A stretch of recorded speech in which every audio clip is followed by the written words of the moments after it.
Y antes de comenzar, pues me gustaría comunicaros un cambio algo inesperado en nuestro programa, porque nuestro conferenciante de esta tarde, Salvador Martín Moya, que es compañero del departamento, y que lo propusimos desde el principio como conferenciante de este curso, o sea, desde el primer momento, porque vamos, de hecho es que la idea del curso esta idea del tema surgió precisamente del proyecto de DocuWeb de artistas migrantes que él nos iba a contar en esta conferencia, ¿no? Entonces, lamentablemente no puede estar con nosotros porque está enfermo y está de baja médica desde el lunes, nada grave. Desde aquí le mandamos un abrazo enorme para que se recupere, pero aunque él no va a estar con nosotros, pues nos complace anunciar que tenemos a alguien igualmente destacado que tomará su lugar y que todos conocéis, porque es el jefe de área de educación, Rufino Ferrara.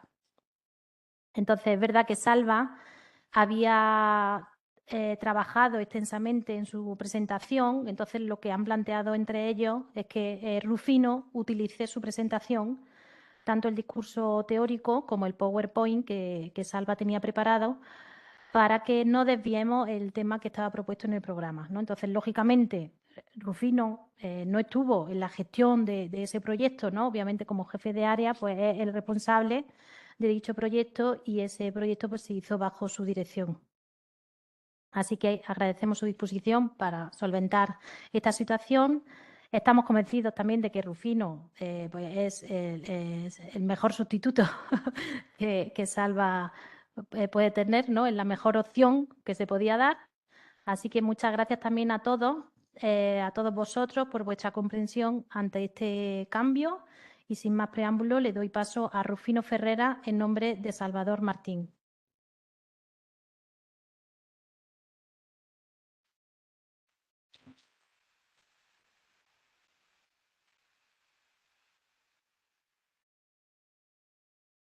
Bueno, hola, buenas tardes. Me fascina una cosa de los cursos de la UNED y es que sois como electrones, como protones y electrones. De repente toda la gente está atrás. Es como cuando pones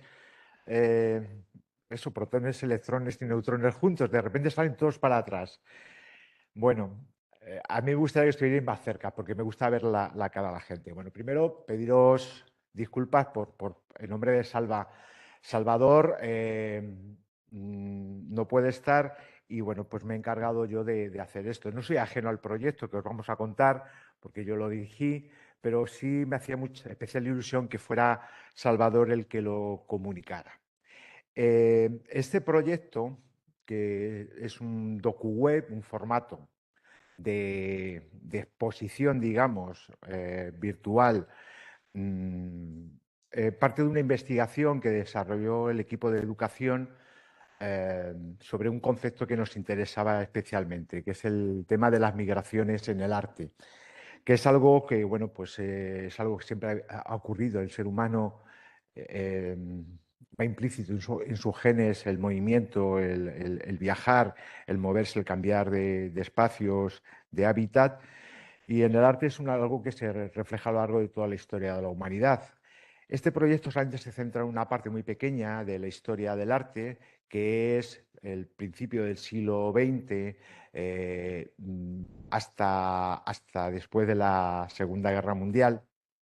Y eh, lo que hace es analizar la vida migrante de una serie de artistas que están presentes en la colección eh, y que por distintas razones tuvieron que emigrar en esos años.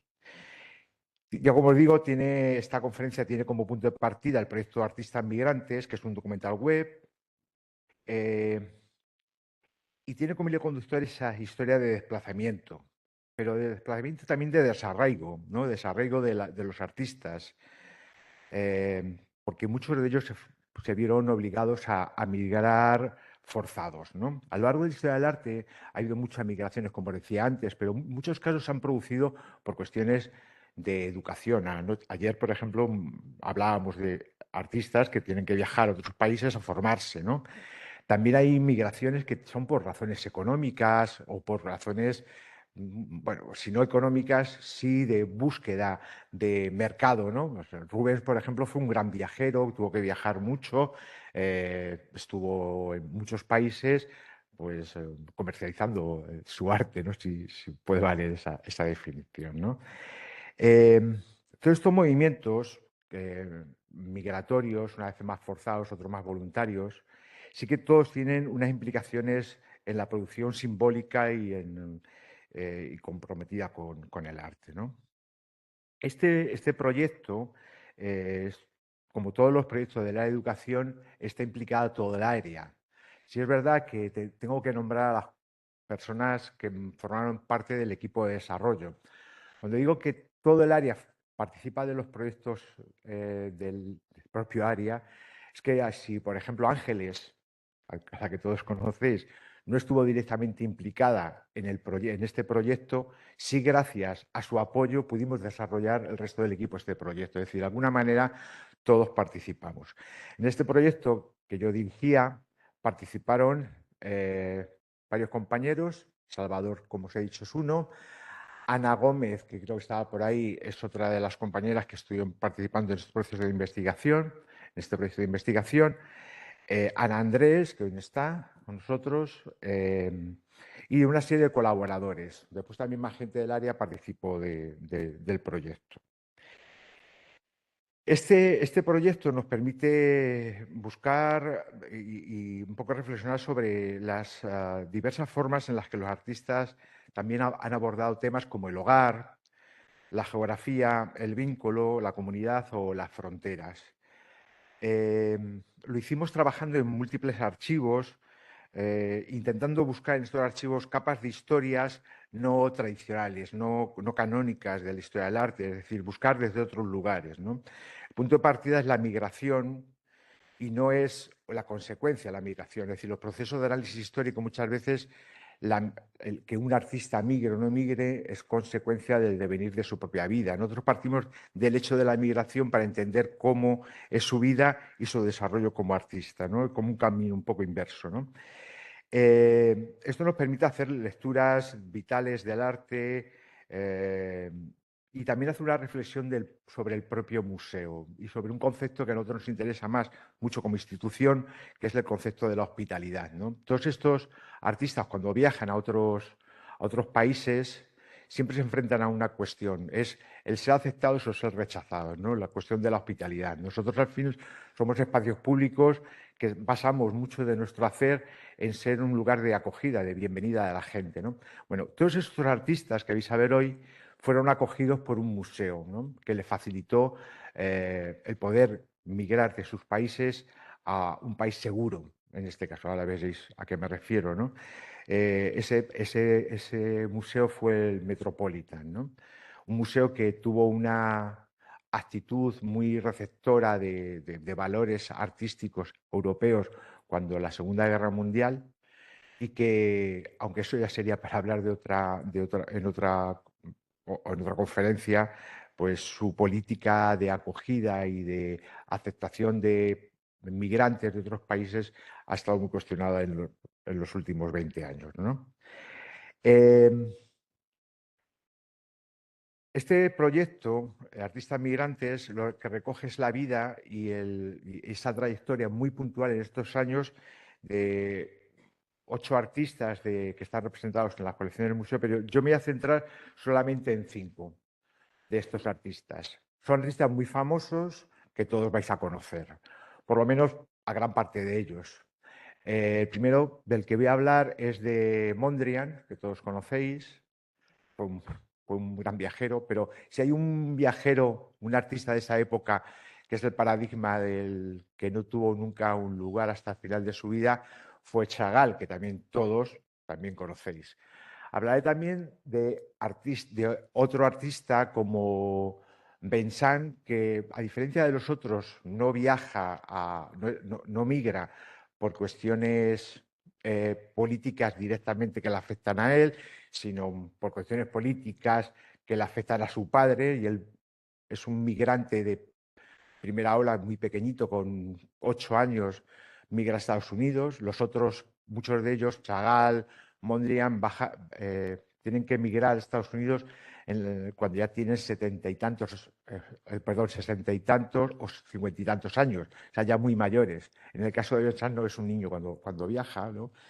También hablaré para visibilizar un problema, y es estos procesos migratorios sirven en algunos momentos para dar visibilidad a artistas, pero en la mayor parte de los casos los artistas acaban siendo invisibilizados totalmente, porque al final no hay una adaptación a los nuevos contextos donde van, ¿no? Eso pasa con muchísimos artistas.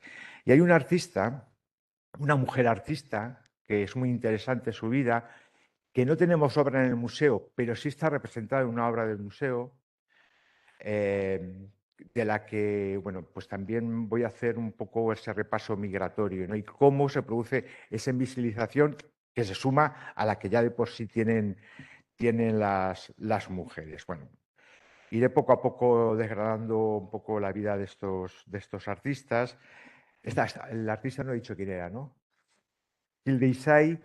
Y el último artista del que hablaré será de Gross, del artista alemán, de Georg Gross, que es un artista que tiene una peculiaridad también en su movimiento migratorio, ¿no?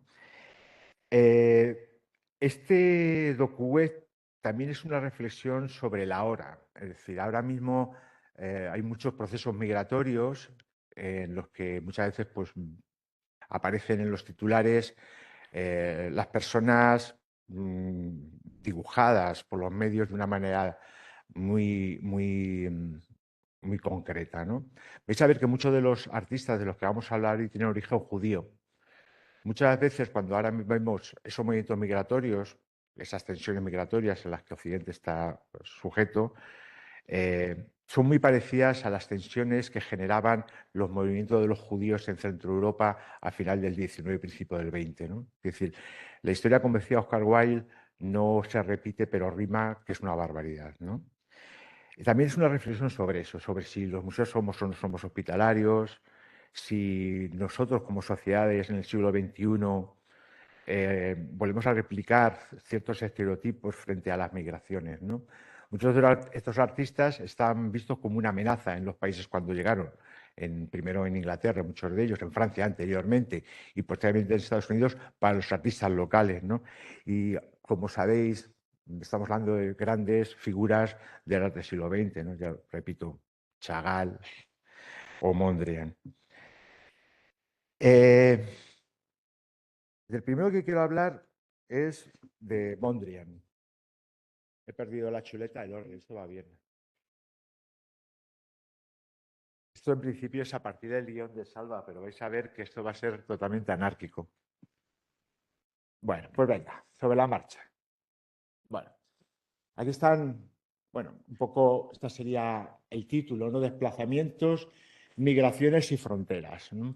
Porque vamos a ir a hacer un recorrido en el que vamos a reflexionar sobre el tema del desplazamiento, de las migraciones y finalmente del concepto de frontera, ¿no? Como un concepto también muy presente en lo artístico.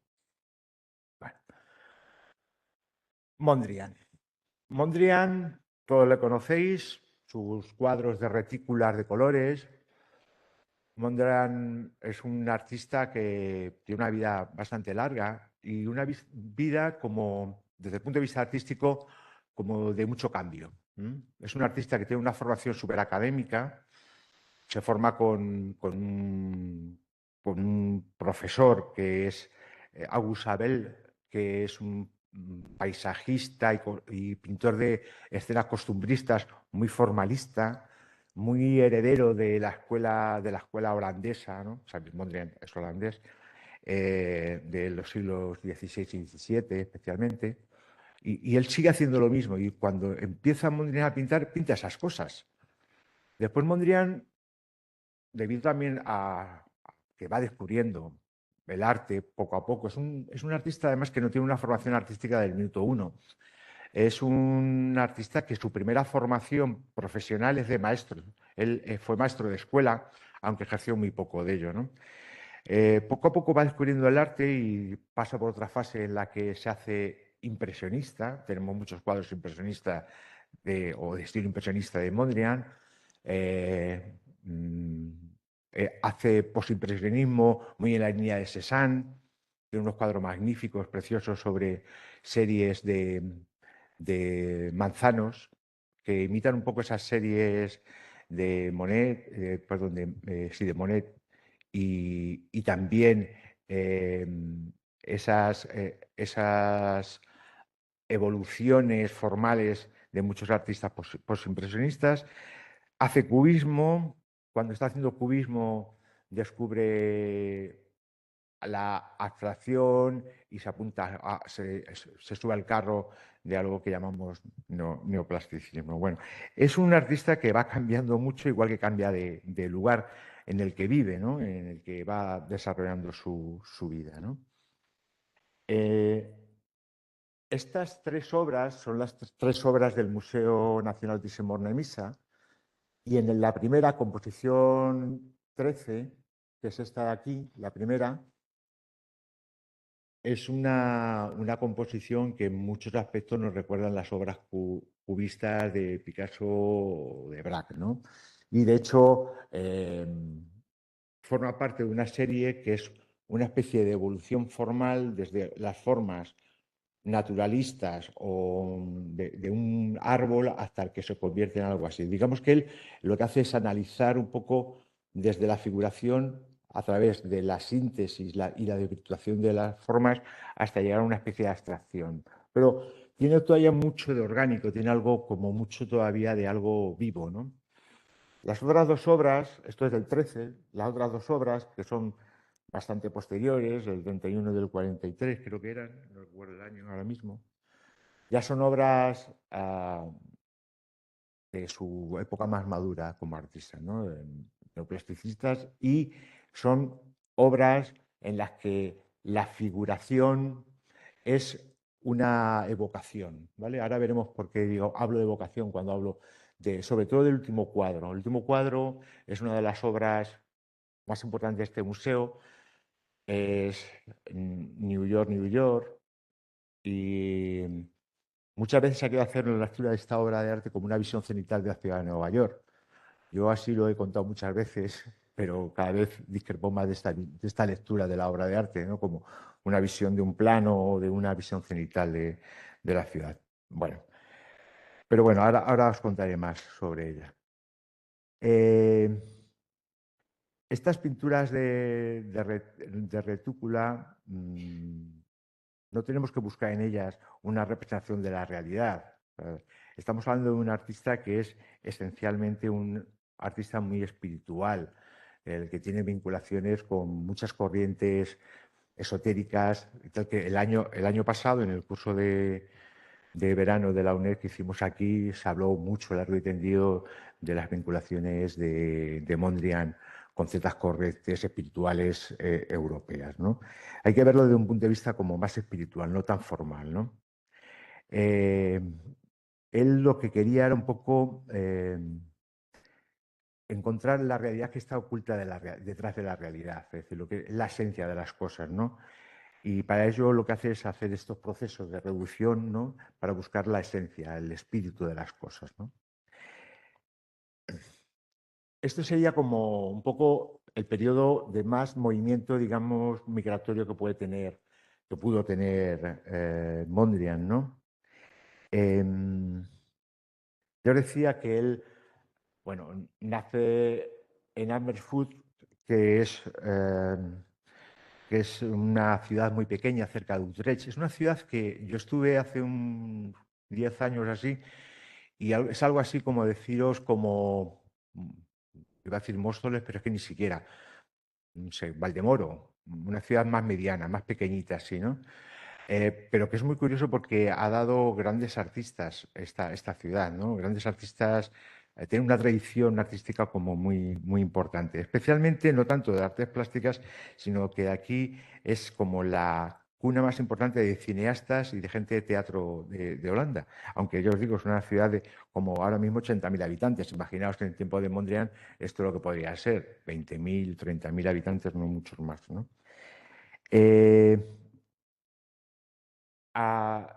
Él, cuando tiene unos 20 años, para ir a estudiar, ya os digo que él fue maestro de escuela, magisterio, se va a Ámsterdam y en Ámsterdam está 9 años estudiando magisterio, ejerciendo como maestro los primeros años, pero al mismo tiempo él empieza a formarse como artista con August Abel, Ayeb, con el que estudia, con su maestro y con otra serie de artistas, pero de una perspectiva como muy tradicional, pintando el natural, pintando paisajes, cosas de este tipo, ¿no?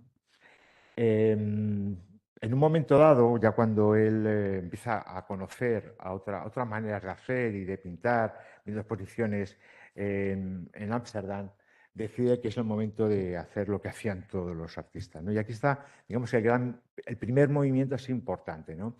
Y esto es un poco para poner sobre la mesa. Muchos artistas, ayer lo vimos en alguna de las comunicaciones de las conferencias de ayer, muchos artistas viajaban a otros países para conocer, para encontrar su lugar en el mercado artístico, para formarse y tal, ¿no? París era uno de los lugares como más habituales a los que la gente iba desde siglos anteriores, ¿no? Y en el siglo XX pues se sigue yendo mucho a París. Él va a París y está en dos periodos. Primero un periodo muy cortito, que va con una licencia muy pequeña y no tiene mucho dinero, ¿no? 2 años. Vuelve otra vez unos años a Ámsterdam y vuelve definitivamente unos años después otra vez a París. En este periodo, entre los dos estancias en París, es cuando empieza a trabajar desde una concepción como más de abstracción, ¿no? Y empieza a trabajar, a acercarse a los principios del neoplasticismo, ¿no? O sea, ese viaje es muy importante, ¿no? A diferencia de otros artistas, encuentra su lenguaje no en el viaje, no donde va, sino al volver del viaje. Es decir, cuando vuelve a su tierra es cuando encuentra eso, ¿no? Eso no es exactamente todo así, porque es verdad que en París conoce las propuestas artísticas más vanguardistas, ¿no? Pero bueno. Eh, es un artista, como decía antes, que tampoco en ningún momento él como persona se siente de ningún lado. Es un artista que cuando le preguntaban su nacionalidad, él decía que él no tenía nacionalidad. De hecho, fijaros que él se llama Mondrian con dos as. Es Mondrian AA, ese es su apellido real. El museo que hay en la ciudad donde nació, en Ambershof, se llama Casa Museo Mondrian con dos as, pero es el único sitio donde yo he visto a las dos as. Él cuando llega a Francia se quita una A, ¿vale? Es como si un poco se separara de sus orígenes holandeses, ¿no? Él siempre se considera un artista global, o sea, del mundo, ¿no? Él, él decía que su pertenencia no es a una comunidad concreta, es una comunidad global, no universalista. Eh, Él a lo largo de su vida fue, como vamos a ver, un migrante voluntario que buscó siempre una relación con personas afines en los lugares donde iba yendo, ¿no? Iba buscando pues, juntarse con las personas que le aportaban algo a su manera de entender el mundo como artista, ¿no? Por eso, quizás también, como todas las migraciones, los movimientos de Mondrian a lo largo de su vida, hasta ese momento fueron voluntarios, cuando le toca migrar de manera obligada, para él es un trauma muy grande, ¿no? Y le causa bastantes problemas, ¿no? Eso ocurre en el 38. 38 la cosa está muy tensa, como sabéis todos en Europa. Y primero viaja a Londres, ¿vale? En Londres la verdad es que no encuentra su lugar y ocurre una anécdota que es que cae una de las bombas, de las primeras bombas que los alemanes lanzan sobre Londres, cae como a 2 manzanas de su casa y Mondrian, que no tenía nada de guerrero, de espíritu bélico, eh, acaba yendo a Estados Unidos, a la ciudad de Nueva York. Bueno, aquí tenemos a Mondrian. Mondrian, esta es su casa en París. Nosotros tenemos el proyecto de investigación está muy basado en fotografía. Esta mañana alguien preguntaba algo sobre la fotografía y las migraciones y tal. Bueno, en esta conferencia estatal vais a ver mucho de fotografía. Mondrian es el señor que está allá al fondo, que parece un vendedor de seguros, ¿no? Cuando pensamos en estos artistas tan vanguardistas, pensamos en gente, pero ahora vais a ver pues cómo vestían y cómo se peinaban y cómo actuaban esas personas, ¿no? Gente bastante burguesas en la forma de vestir, ¿no? Ahora lo vais a ver. Volviendo a los estudios, a la casa estudio, esta la de París, no la tenemos en color, ahora veremos alguna de sus otras casas, de los distintos sitios donde va pasando él. Y una cosa que hace él, decía que era como un caracol, es decir, la casa se la lleva de un sitio a otro. No es que se lleve los muebles, no es que se lleve cuadros y tal, como veremos que Sagatchi hace, sino que cada vez que va a una casa nueva, a esas casas que le toca ir yendo, lo que hace es que monta la misma escenografía, en la que el espacio está articulado como si fueran sus cuadros. En estas fotos no se puede porque son blanco y negro, pero todo está coloreado con esos campos de color y líneas de color como son sus propios cuadros, ¿no? Era un artista que vivía como dentro de su propio cuadro, ¿no? Su casa era una especie, sus estudios, sus casas de estudio eran como si fueran una especie de cuadros. Bueno, aquí tenéis otra de su estudio en la que está posando con obra, pero el mobiliario, si veis, está muy armónico con todo, el suelo también, son cuadrados y líneas, tal. A mí me parece un poco agobiante, ¿no? Estar viviendo dentro de tu propio cuadro, ¿no? Todo el tiempo, ¿no? Hay una foto que no he encontrado, que la teníamos, pero no sé dónde aparece, intenta hacer una captura del DocuWeb, que la cocina de su casa también era lo mismo, ¿no? Todo era igual, ¿no? Supongo que el baño también sea lo mismo y tal, ¿no? Un poco como obsesionado con el espacio. Esta es la casa estudio de París, la parte del estudio. Bueno, como decía, en el 38 abandona París, que durante 12 décadas había sido ya su hogar y tal, con ese porte de 2 años que hubo, y se va a Londres. En ese momento, como os decía, todos sabéis que fue cuando la política expansionista de los alemanes y antijudía también, pues está viviendo su intensificación primera, ¿no? Y él percibe, como el resto de Europa, que algo se está cociendo grave, se está cociendo la guerra, ¿no? Entonces se va allí y Mondrian, que este señor tan formal, tan serio, era una persona súper aprensiva. O sea, tenemos como muy bien trazado cómo él va haciendo una comunión con su propio miedo y a través de las cartas, ¿no? Hay montones de cartas que están reflejando su miedo, su inseguridad, su pesimismo, sobre todo su miedo. Es una persona bastante miedosa. Por eso lo que le pasó con la bomba poco después, ¿no? Enseguida se da cuenta que quedarse en Francia, pues que tiene mucho peligro, ¿no? Entonces, se plantea en un momento ir a Estados Unidos, pero también es una persona, de decir la palabra, cobarde, ¿no? Y le da un poco ya la edad, que estamos hablando, ya tiene 50 y tantos años, dice, ¿a dónde voy yo a Estados Unidos, al otro lado del mar, a hacer una vida nueva, ¿no? Dice, por lo menos me voy a quedar cerquita, me voy a quedar en Londres, ¿no? Tenía ya 66 años, que no está mal, ¿no? Bueno, al final se queda en Londres, ahí unos amigos le acogen y que son Benny Wilfrid y Nicholson, que son estos dos artistas de aquí, que son artistas también un poco dentro de la línea del neoplasticismo.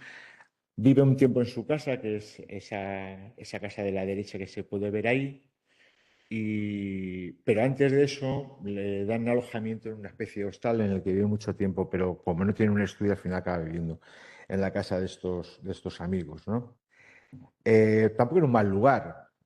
Pensad que Mondrian no es el primer europeo continental que tiene que salir del continente y se va a Londres. En Londres hubo un momento, al principio de toda esta efervescencia del nacionalsocialismo y tal, que es el centro artístico más importante que hay. Y lo que pasa es que, claro, la amenaza de la posible invasión de los alemanes hace que mucha de esa gente que había ido a Londres finalmente acaben yendo a Estados Unidos, ¿no? Era un buen lugar, también había mucho mercado artístico, se estaba moviendo mucho el mercado artístico en Londres, en la ciudad, porque en Europa el poder vivir del arte se estaba haciendo cada día más difícil, porque la gente no estaba para comprar obras de arte, ¿no? Bueno, él está allí, ya os digo, y en un momento dado, eh, bueno, no está mal, ¿no? Él puede recuperar al círculo de amigos, puede hacer su obra, pero en cuanto cae esa bomba que os digo cerca de su casa, pues él decide pedir eh, acogida en Estados Unidos. Y una anécdota sobre Mondrian, y es que Mondrian, aparte de tener la casa siempre decorada como si fuera un cuadro propio, siempre tiene una banda sonora, que puede sonar un poco extraño, pero siempre tenía el mismo disco, que era la banda sonora de Blancanieves, cuando vivía en Londres, ¿no? Quiero un poco que os fijéis también en esto, ¿no? En un poco cosas que, presuposiciones que no hacemos cuando pensamos en un artista, ¿no? Piensas en un artista como Mondrian, pero es una persona muy racional, muy tal, ¿no? Pues una persona que tenía con muchas contradicciones como las tenemos todos, ¿no? Esa banda sonora de Blancanieves se refleja en mucha de la obra, ¿vale? La obra de Mondrian tiene mucho que ver con lo musical, ¿no? Y el cromatismo también tiene que ver mucho con los dibujos animados y tal. Bueno, el gramófono que tenía fue la única, en el que ponía esta banda sonora de Blancanieves, era el único objeto que le acompañó siempre en todos sus viajes, ¿no? El único que viajó, ¿no?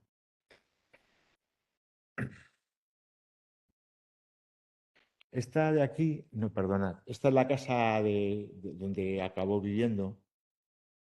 Es curioso. No, espera, aquí está. Esta foto es la única foto de Mondrian en Londres. No se quiso fotografiar. Si habéis fijado, en París hay montones de fotografías. Se fotografiaba mucho porque era una persona, como os digo, un poco miedosa, pero era una persona que necesitaba hacerse ver. Entonces, la fotografía para él era importante. Se hizo mucho retrato. Hay mucho retrato de él.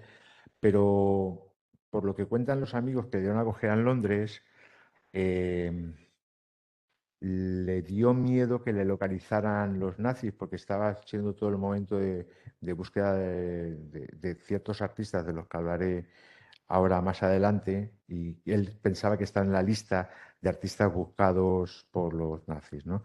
Entonces no se hace fotografías. La única fotografía es esta que, si os fijáis, no está posando, es robada, ¿vale? Es en el jardín de la casa. Ujú. Y a fijaros también, además, la cara que tiene, que está serio, no está tan relajado como en otros que aparecen, ¿no? Bueno, aún así, Mondrian paseaba por la ciudad, le gustaba mucho la arquitectura, eh, le gustaba ver las casas, los edificios y los museos de Londres, ¿no? Y empezó a hacer una vida un poco social, ¿no? Curiosamente, también este señor tan serio y con tan poco pelo, casi como yo, le gustaba mucho bailar. Él iba a bailar casi todos los fines de semana a un club de baile y tal, a bailar música moderna de aquella época, quiero decir. Bien. Después también es un momento en el que él empieza a vender mucha obra. Vende mucha obra en esta época porque de repente baja su caché. Como no se puede, no hay, el mercado está destrozado en Europa, sobre todo del arte más contemporáneo, más actual, los precios bajan un montón en esa época, ¿no? Y él, que es muy listo para esto, como tiene su pinta, vocación de negociante, lo que hace es que antes de que pase eso, reduce los precios de sus obras cerca del 70%, y entonces vende más que ninguno. Entonces puede hacer con un dinero que después le permite el viaje a Nueva York con más facilidad, ¿no? No era precisamente tonto, ¿no? Eh,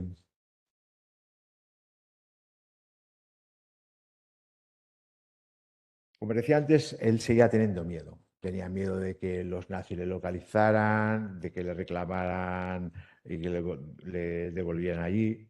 Acordaos de que es la época también de la declaración de arte degenerado por parte de los nazis, ¿no? Que había sido expuesto un poquito antes. En el año 37 se hace una exposición, que es la exposición de arte degenerado, organizada por el gobierno, el régimen nazi, y hay obra de Mondrian, o sea que él está en la lista, ¿no? En principio. No tanto como otros artistas de los que veremos esta tarde, que eso sí que estaban en esa lista y en otras listas un poco más peligrosas, pero también estaba en la exposición, ¿no? Cuando ya invadieron los nazis los Países Bajos, él entra en una crisis de producción artística. De repente deja de producir, no es capaz de seguir haciendo sus obras. Bueno, normal, supongo que estaría preocupado por los familiares, los amigos y todo esto, ¿no? Pero ya cuando cae París, un mes después, dice, aquí esto va fatal, ¿no? Y en el año 40 es cuando cae la bomba esta, en la vía de Liverpool, le cae la bomba y ya definitivamente decide dejar el Reino Unido y irse a Nueva York. Curiosamente, Nueva York, para Mondrian, era desde siempre, desde que era muy joven, un lugar que le apetecía mucho ir, pero como ya os digo, era una persona muy aprensiva, muy miedosa, siempre le había dado miedo cruzar el océano, ¿no? Aquí ya se vio obligado un poco a hacerlo, ¿no?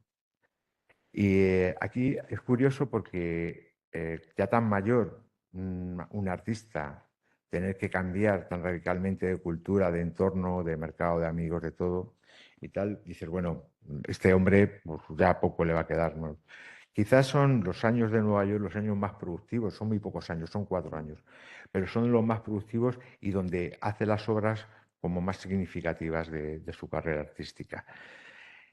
Es un momento en el que él también cambia la técnica. O sea, él hasta entonces, todas estas retículas de colores y estos cuadrados, líneas y tal, las hace con pintura, enmascarando, ¿no? Con cinta adhesiva, enmascara, pinta.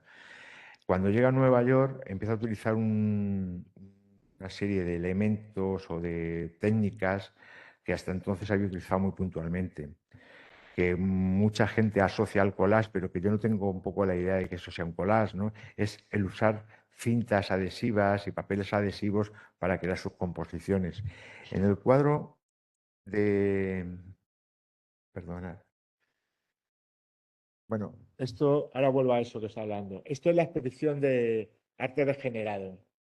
Están ahí obras de muchos artistas, entre ellos Mondrian. Aquí veis las obras de Mondrian, ¿no? Estaba considerado uno de los artistas degenerados por el régimen. Bueno, él cuando va a Nueva York, curiosamente viaja en ese barco. Ese barco de ahí es el barco,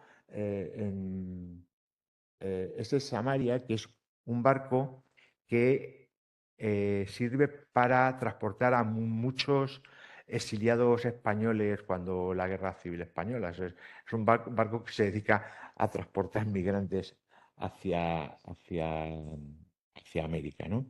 Y aquí lo que podemos ver, y en esta conferencia vais a ver muchos papeles de estos, son papeles formales. O sea, esto de viajar a Estados Unidos no era tan fácil, no era coger, llegar, coger un billete de barco en aquel tiempo, irse, sellar un pasaporte en la frontera y entrar. Es decir, Estados Unidos había cerrado las fronteras, no era fácil entrar en Estados Unidos porque, claro, muchas personas europeas estaban saltando el charco para huir. Y antes había pasado en Europa del Este el tema de la revolución anterior había hecho que mucha gente se moviera. Primero la gente, digamos, los rusos blancos, después gente represaliada por el sistema salinista, pero después tuvo la Guerra Civil Española, que también saltó mucha gente y tal. Entonces, un momento en que Estados Unidos controló mucho las fronteras. Ya cuando se produjo todo este terremoto de la guerra mundial, la Segunda Guerra Mundial, pues lo controlan mucho más porque están yendo gente a mansalva, ¿no? Eh, Curiosamente, aquello que tenemos a la derecha es la documentación temporal de los artistas que vamos a hablar hoy. Como este es un artista que va muy tempranamente, sí que consigue un carnet de residente temporal, ¿no? Muchos de los artistas lo que tienen son visados de tipo, eh, ¿cómo se dice?, de protección por por ser personas refugiadas políticas, ¿no? Pero este sí que tenía un permiso un poco más, digamos, de poder trabajar. Bueno, más tal. Bueno, volviendo otra vez a lo de la técnica. Este cuadro del Museo Thyssen es un cuadro en el que hay un montones de técnicas. Cualquiera que lo vea dice, bueno, son líneas pintadas y tal. Pintado hay muy poco en este cuadro. Que parezca mentira, el fondo está pintado de una manera consciente. O sea, no es un fondo blanco, sino que es un fondo primero imprimado blanco, es un fondo comercial que después él vuelve a pintar en blanco, pero jugando con ciertas cosas que podéis ver como matices, como sombreados y tal, que él hace conscientemente. Muchos de ellos están hechos con pintura, pero otros lo hacen con grafito o con carbón. Pero lo que es los colores que aparecen en este cuadro, quitando el rectángulo azul que aparece en un lado o el amarillo grande que aparece arriba, que eso sí que está pintado con acrílico, el resto de líneas son cintas de colores pegadas, ¿vale? Hay muchas personas que han trabajado la obra de Mondrian lo conciben como una especie de collage, pero yo creo que es una manera de simplificar también el tema de la pintura. ¿Por qué él cuenta, o bueno, él, sino amigos cuentan que puede hacer esto a pintar de esta manera, con cintas de colores? Pues una cosa muy sencilla, es que él puede reposicionar las cintas de colores y los campos de color, y eso le permite con mucha flexibilidad a la hora de componer.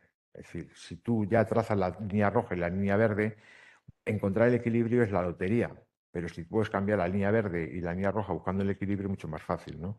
En términos compositivos es mucho más sencillo, ¿no?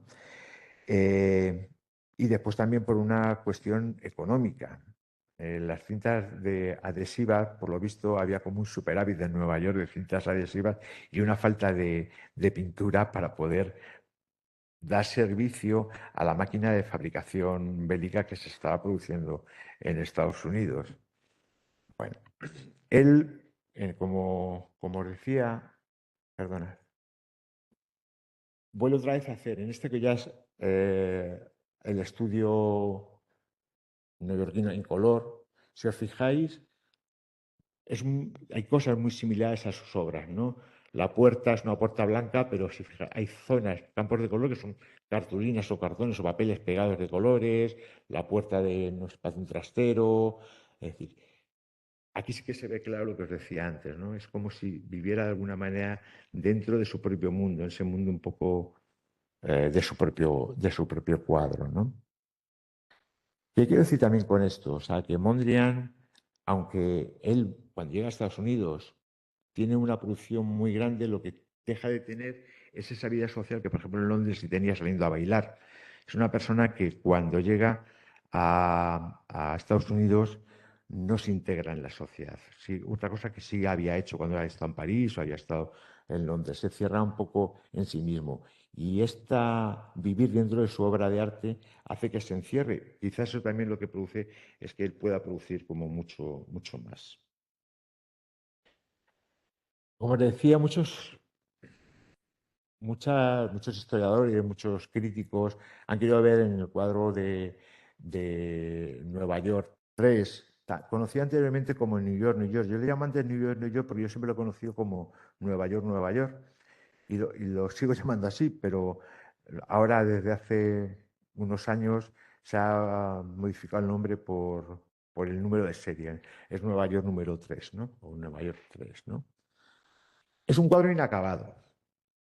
Por eso que os decía, como es un cuadro orgánico, es decir, que él podía cambiar las zonas de color y tal, y es uno de los cuadros en los que está trabajando cuando él muere, ¿no?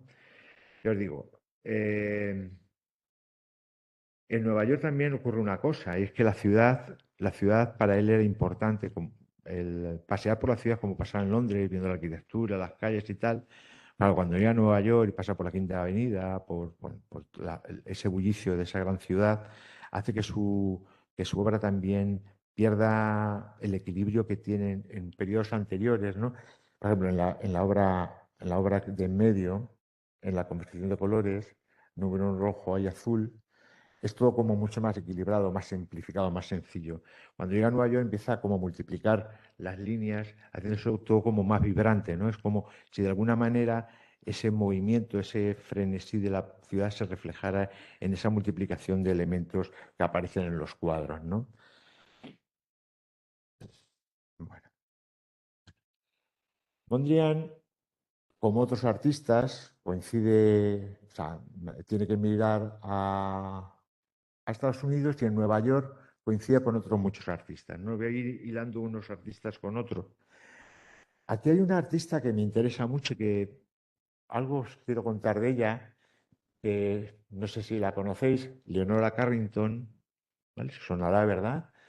Bueno, Leonora es otra artista local. Yo no he hablado de ella mucho, pero voy a hacer un poco el kicaz porque a mí personalmente me interesa mucho esta señora. Eh, no la metimos porque no hay obra en el museo, pero es otra gran migrante, es una persona que viaja muchísimo. Ella es hija de un comerciante inglés y de una irlandesa, una ama de casa irlandesa, bastante estrictos, y esta chica, Leonora, cuando es muy joven, yo creo con 16 años, ahí se va de casa. Y es la primera vez que digamos que emigra, ¿no? Para buscar su lugar en el mundo. Ella no recuerda la ciudad en la que estaba y bueno, viaja, se va a Londres, de Londres conoce al que va a ser su pareja y tal, porque ella se va a Londres a estudiar pintura, por cierto, ¿eh? No es que se vaya a buscarse la vida en otra cosa, ella lo que va es a estudiar pintura, aunque es una persona que después, claro, para buscar la vida tiene que trabajar de todo, pero en principio va a estudiar. Y el maestro que le da el dibujo del natural es el que al final, bueno, acaba casándose con él y empiezan una vida que para huir de los padres, como es menos, tiene que ir se van a París. Es una persona que posteriormente, cuando empiezan todos los problemas de la Segunda Guerra Mundial, pues tiene problemas psicóticos y la tienen que ingresar en un manicomio, eh, pero se escapa de él, pasa por España, por Santander, es donde vive, donde está ingresada en un sanatorio. De ahí donde la descubren otra vez los padres, la encuentran los padres y la quieren también ingresar en un sanatorio psiquiátrico, pero para que no la encuentren los otros, los malos, los artistas, la quieren ingresar en Australia. Entonces, cuando está a punto de embarcar para Australia, dice que quiere ir a orinar y se escapa. Y vuelve otra vez a escaparse, ¿no? Y al final acaba en Estados Unidos. Es una persona que se pasa huyendo toda la vida, ¿no? De muchas cosas. Sabéis que al final ella acaba yendo de Estados Unidos a México y en México está considerada una de las grandes artistas mexicanas cuando no es una artista mexicana, es una artista, bueno, cada uno es donde quiere ser, ¿no? Pero vamos, que vive una parte de su vida, la última parte de su vida en México. Y sí es cierto que esa época de México es la que le da más estabilidad y no tiene que estar corriendo de un lado a otro. Bueno, esto era un poco un apunte mío personal de Leonora. Los que aparecen a la derecha, que parecen como no sé, como una reunión de un banco de señores y tal, son unos artistas, muchos de ellos súper importantes, que coinciden en Nueva York. Ahora veremos por qué en Nueva York y por qué todos a la vez, ¿vale? Porque hay una serie de cosas que confluyen. Pero para que veáis la importancia de la gente que de repente estaba por Europa, en París, en Berlín, bueno, por distintos lugares en Europa, lo que se junta en Nueva York. En la fila de arriba, los dos que están de pie, el de la derecha ya lo habéis reconocido, porque lo he sacado ya muchas veces, es el propio Mondrian. Pero el que está junto a él es otro artista que muchos de vosotros también, todos habéis oído hablar de él, a lo mejor físicamente no lo habéis reconocido, pero es Breton. La fila de en medio, pues bueno, hay artistas muy importantes, pero la de abajo es impresionante lo que hay ahí. El tercero, el que tiene el traje claro y está mirando de frente así como muy interesante, es Tanguy. Ernst, más Ernst es el segundo, el del pelo claro. Después está Chagall y después está Leyer. O sea, son grandes figuras del arte europeo que al final acaban en Nueva York. Todo esto va a tener una repercusión también en el propio arte estadounidense, ¿no? También hablaré un poco también de un libro un poco más adelante, de qué momento eh, la idea del arte contemporáneo fue robado a Europa, ¿no? Digo que Mondrian se hizo un poco asociable, pero que tenía esta red un poco de amigos, de conocidos y tal, de gente que había escapado de la Alemania, de la Europa nazi, ¿no? Eh, estos artistas, esta foto además tiene que ver con esa exposición. Una de las primeras cosas que se hacen en Nueva York es, aprovechando esta gente que ha llegado, a las contaré cómo, a Nueva York en el año 42, se hace una exposición en una galería muy importante de Nueva York, que es la Galería Pierre Matisse, que se llama Artistas en el Exilio. Se hace en el 42 y reúne a 14 artistas, que son estos que estáis viendo, ¿no? Algunos falta, pero bueno. Eh, Artistas además muy dispares, o sea, que hay de todo, estilísticamente e ideológicamente. Hay gente muy de derechas y gente muy de izquierdas.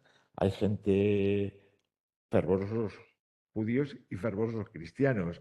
Hay gente surrealista y hay gente constructivista y hay gente, bueno, es decir, es un poco un batiburrillo de exposición, pero es una declaración de la ciudad de acogida de este arte y tal que está llegando y tal, y de ponerlo un poco, de ponerlo en valor, ¿no? Una figura muy importante que todos conoceréis por su apellido y por su figura, que es Peggy Guggenheim, tiene un papel muy importante en este proceso de acogida de artistas. Ella ya tenía muchos contactos en Europa, conocía muchos de estos artistas, ¿no? Pero cuando todos tienen que ir migrando hacia Estados Unidos, ella ayuda mucho en... Este es el folleto catálogo de la exposición que os digo, ¿no? El artista en el exilio. Eh, Esto es en el apartamento de Peggy Guggenheim y curiosamente la artista de arriba a la derecha, que está de perfil mirando hacia la izquierda, es Leonora otra vez. ¿Vale? Y en el apartamento de Peggy Guggenheim hacían como muchas reuniones, ¿no?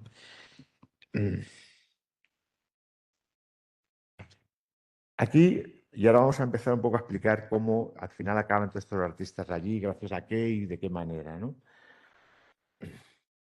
Aquí otra vez tenemos a él. Bueno, y hay un personaje, Bretón, que es el que aparece ahí, que es como el macho alfa de todo el grupo. Y este personaje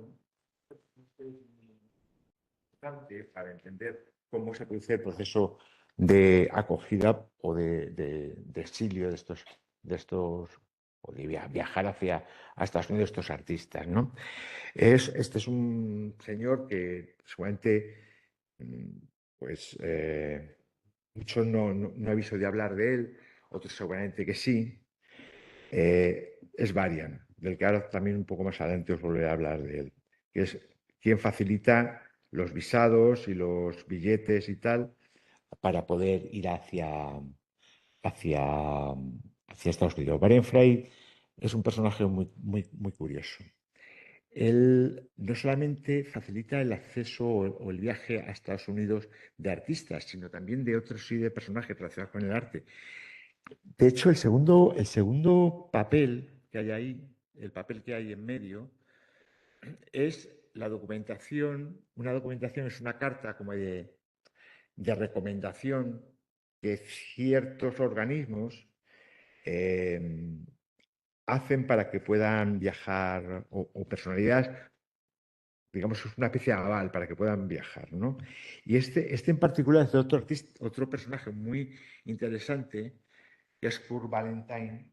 Kurt Valentine es un comerciante de arte que es una persona un poco peculiar porque es tan amado como denostado. De hecho, está muy cuestionado porque es un comerciante que está acusado, fue acusado en muchas ocasiones de haberse aprovechado de la situación de guerra en Europa para comprar muy barato arte en Europa. No fue el único, ¿eh?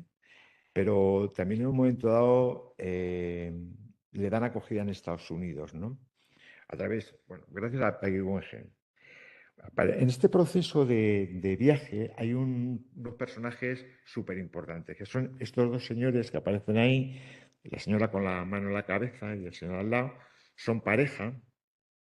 Eh, Estos, los Bar, él fue un conservador del MoMA, ¿vale? Él era fue subdirector del MoMA y él empieza todo el proceso de invitación por parte del Metropolitan de artistas como en residencia, en un principio viajando a Nueva York, pero al final eso se convierte en estas cartas un poco de recomendación para que tengan como un proceso de acogida más largo. No en el caso de Mondrian, como he visto antes, lo que tenía es otro tipo de permiso de residencia, sino como residencia como artística, ¿no? En la propia ciudad. Eh, pero vamos a los bar. Los bar, este señor y esta señora, Margaret Scolari, Bar es la mujer de él, ella es de origen italiano y está muy afectado por lo que está pasando en Europa, ¿no? Bueno, junto a él y a este personaje, Fry, crean un comité internacional de rescate que tiene las siglas ERC y que se dedican a facilitar el viaje hacia Estados Unidos de intelectuales en general, pero artistas en particular. Sobre todo personas que estaban en peligro cierto, ¿no? Muchos de ellos estaban en esa exposición que antes os he mostrado, ¿no? De arte degenerado. En un principio, claro, son personas que sí que conocen el arte europeo, conocen las dificultades que hay en Europa y tal, pero no son personas sin poder. Y lo que empiezan a hacer es una campaña de visibilización de lo que estaba pasando con los artistas en Europa, ¿no? Pues Fraia, porque era un periodista haciendo artículos, ellos también, el matrimonio Bar también haciendo escribiendo a mucha gente, a muchos contactos que tenían por su posición que tenía él en el MoMA. Y lo que no es una campaña, pero poco a poco se va sumando otra serie de agentes de todo ello y bueno, pues se crea esta plataforma. Pero claro, necesitan esta carta de aval, que era muy fácil acceso. Yo eran personalidades que sí que tenían un aval, Peggy Guggenheim está ahí también detrás, congresistas, expresidentes, mucha gente. Pero después tenían que pasar un montón de papeleos, ¿no? La visa del Departamento de Estado, mm, estas declaraciones que os digo que se llamaban declaración jurada de apoyo y patrocinio moral. Es decir, que es como que estas personas avalaban que esa gente no iba a ser un problema para el Estado, para Estados Unidos, ¿no? tenían que demostrar, también aportar un montón de documentos de identidad de su país original. Y aquí hubo un problema muy grave porque muchos de los artistas, cuando iban a salir, salieron sin nada y no tenían ni partida de nacimiento, ni pasaporte, ni cosas de esas. Y hubo artistas que no pudieron ir a Estados Unidos porque no tenían eso. Y después una cosa que parece un absurdo, pero sigue pasando ahora mismo, es que tienen que tener, y no hablo de una cifra baladí, o sea, en aquel tiempo era muchísimo dinero, 400 euros en efectivo a la hora de entrar en Estados Unidos. Eso en aquel tiempo sí era una cifra considerable, ¿no? Bueno, la verdad que tenían amistades que les avalaban en muchos casos, pero también es otro requerimiento. Lo que decía antes, que no era una cosa sencilla poder llegar a Estados Unidos, ¿no? Era una pesadilla burocrática, digamos, ¿no? Por ejemplo, Mondrian, a mí es muy divertido, tiene que hacer una declaración diciendo que él no era anarquista y que no creía en la poligamia, la hacen jurar. O sea, estamos hablando de Estados Unidos, en la que la poligamia en muchos estados está aceptada, pero le hacen decir a Mondrian que él no apoya la poligamia, no defiende la poligamia, ¿no? O sea, era todo una cosa un poco extraña. Pero bueno, al final son los filtros que muchas veces artificiales que se ponen en muchos países, en Estados Unidos se siguen poniendo, ¿no? Tú mismo si haces turismo tienes que ir con dinero en efectivo, etcétera. Bueno, Mondrian, ya os digo que al final es un artista que viaja a Estados Unidos muy mayor y finalmente al final acaba sus días allí, ¿no?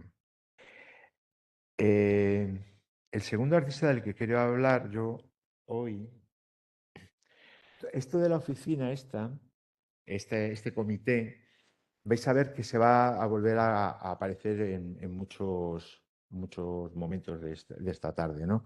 El Comité Internacional de Rescate, el ERC. Este personaje, el que vamos a hablar el segundo, es un artista que, a diferencia de Mondrian, que era de Europa del Este, estamos hablando de una persona que viene de Europa del Oeste. Y además del Este. Y es una persona además que bueno, pertenece al pueblo judío, con todo lo que eso conlleva, ¿no? Cuando hablamos del pueblo judío y su relación con el arte, pues vemos que hay muchos artistas que vienen de todo tipo, ¿no? De músicos, escritores, tal, que son judíos, y siempre nos viene la idea de las persecuciones del holocausto nazi, ¿no? Pero lo de los judíos y la persecución es algo que estuvo intrínseco en su vida durante muchos siglos, ¿no? Eh, a ver, ¿dónde estás? Bueno, estos son más documentos de los que decía antes. Está aquí los de los artistas. Y esto es lo que decía la Comisión de Rescate de Emergencia. Bueno, Chagall. Chagall nace al final del siglo XIX, en el 87, en un pueblecito que se llama Liozna. Vosotros, cuando veáis las biografías de Chagall, siempre veréis que él nació en Bitterbeck, pero eso es como decir que yo nací en Madrid, pero en realidad nací en Getafe. No sé si me explico. O sea, en realidad él nació en una aldea que se llama Liozna y su mujer, Bella, que ahora veremos porque es muy importante en todo este viajar de un artista que además casi vive 100 años, pues también es vecina o sea, nacida allí, ¿no? Curiosamente, también veréis en muchos libros de historia y digamos que le encajonan o le categorizan en que es un artista ruso, ¿no? Y sí, nace bajo el Imperio Ruso, pero esta zona es ahora Bielorrusia, ¿vale? Esa zona que están ahora tortas, Bielorrusia, que dice con Ucrania que si cuando me dejen a mí también entro, pues es ahí. Justamente en el pico entre Ucrania, Rusia y Bielorrusia es ahí donde está. Y esto parece una tontería lo que estoy haciendo, como una anécdota. Ay, fíjate dónde es donde está ahora, un poco más al norte, donde está todo el frente de guerra ahora. Bueno, esto para que veáis que hay zonas que siempre han estado tensionadas, porque son zonas de frontera. Eso pasó en el pasado también. En el pasado es la zona la zona más donde más persecuciones de judíos prónomos se producen en el siglo XIX, sobre todo a principios del XX. Es esa zona. Estas persecuciones de judíos durante el Imperio ruso fueron como muy salvajes. O sea, yo os digo, siempre pensamos en el Holocausto, pero en tiempos de los zares se produjeron una serie de progromos como muy llamativos, especialmente entre el 3 y el 8. Fijaros que él, y en esa zona donde él nace y eso, en 1887 nace, ¿vale? Los primeros progromos, ya lo digo bien, progromos importantes, cuando toda esta gran ola de los progromos del zarismo, se producen entre el 3 y el 8. Es decir, que él es muy joven en esa época, o sea, está allí cuando se producen estas matanzas de judíos. Eh, es un, es un chaval, es un 16 años o así, tiene, pero él es consciente de todo eso.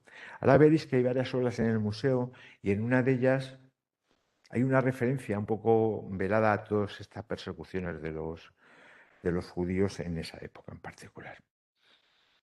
En 1906, por ejemplo, se produce uno de los programas más importantes que hay en esa zona, que es el de Bialystok, que es una matanza que hacen los cosacos y el ejército zarista, en la que se matan a 80 y tantos judíos en una sola noche. Eh, Esto no es un caso aislado, sino que hay esas matanzas y tal durante esos años puntualmente en distintas ciudades. Se piensa que en esas persecuciones de judíos, en tiempos de los zares, en esa época particular, del 3 al 8, pueden haber muerto cerca de 60.000 judíos. O sea, no estamos hablando de 4 personas, ¿eh? Es una cosa como grande, ¿no? Eh, es un artista que ya os digo que desde que nace ya está viajando, ¿no? Nace en Liozna y con 20 años, ¿vale? Toda su infancia, su juventud la pasa allí, pero con 20 años se va a San Petersburgo a seguir con su formación. Tal.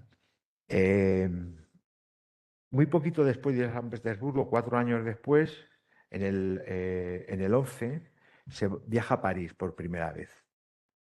Por una cuestión, en este caso, no una cuestión política, sino por una cuestión formativa, es decir, va a Francia a aprender, ¿no?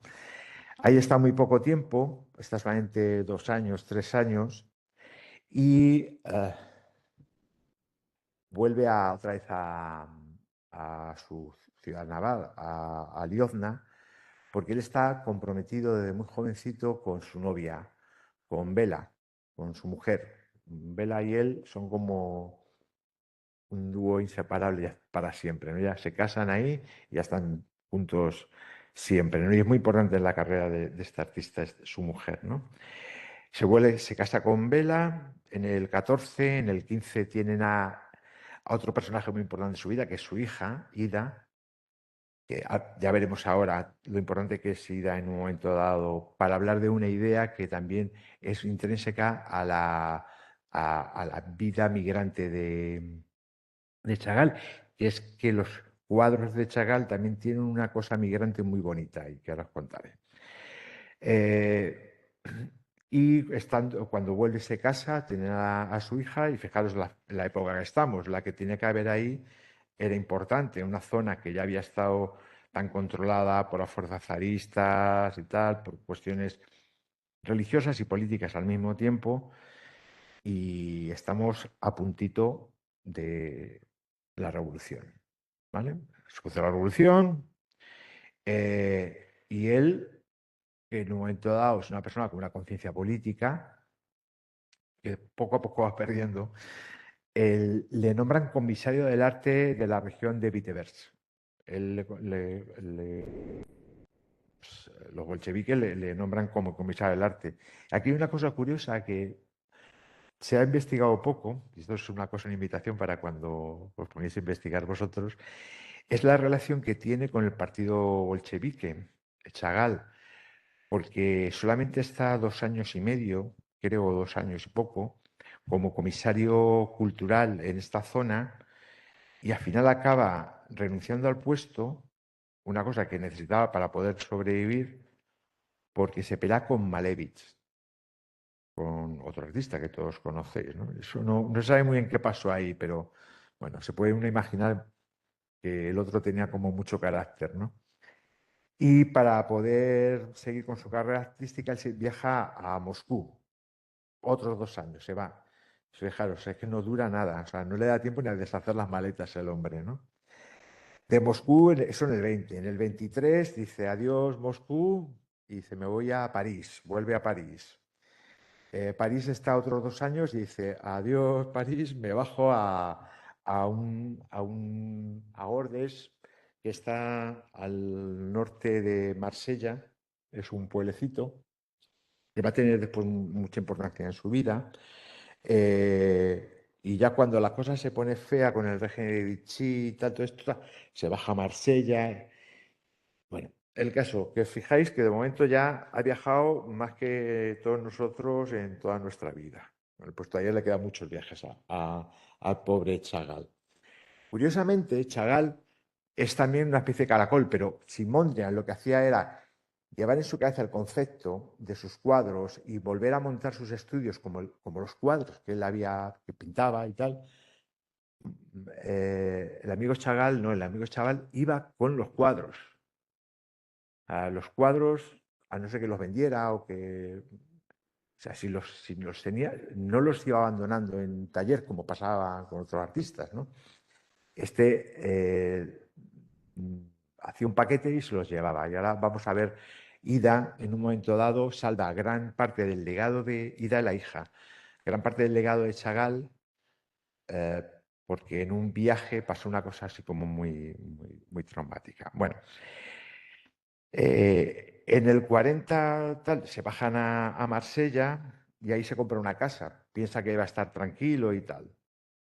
La cosa se pone más fea y en el 41 se baja más hacia el sur, porque se producen además las primeras redadas contra judíos en esa zona de Francia. Y dice, él era judío declarado, sabía que era judío, pues bueno, en el 41 enseguida ya tienen que hacer el viaje a Estados Unidos, ¿no?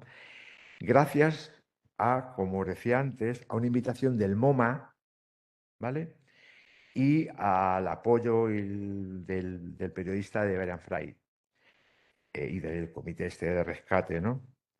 Y este periodista, Varian, cuenta una anécdota muy bonita que lo voy a leer, ¿no? Que es una cosa que escribe él eh, de cuando le pide a Chagall que se vaya a Estados Unidos, ¿no? Dice, lo recordaba así. Como es una gran responsabilidad el hecho de obligar a un artista a exiliarse, trasladarse a otra tierra, no insistí. Pero después de la votación a favor de las leyes antijudías, se asustó tanto, está hablando de Chagall, que cambió de opinión y le preguntó, ¿hay vacas en América? Me pregunta de sopetón. Cuando le aseguro que sí, el alivio que ve en su cara me dice que su decisión está tomada. Ah, le pregunto por las vacas. O sea, conocéis la obra de Chagall, las vacas volando y todo eso, ¿no? A mí no es un actor tan entrañable, es un personaje como entrañable, ¿no? Eh, para ir a Estados Unidos no había vuelo directo, había que hacer un viaje complejo. Y para ir de Francia ya en esa época ya no era fácil a través del mar.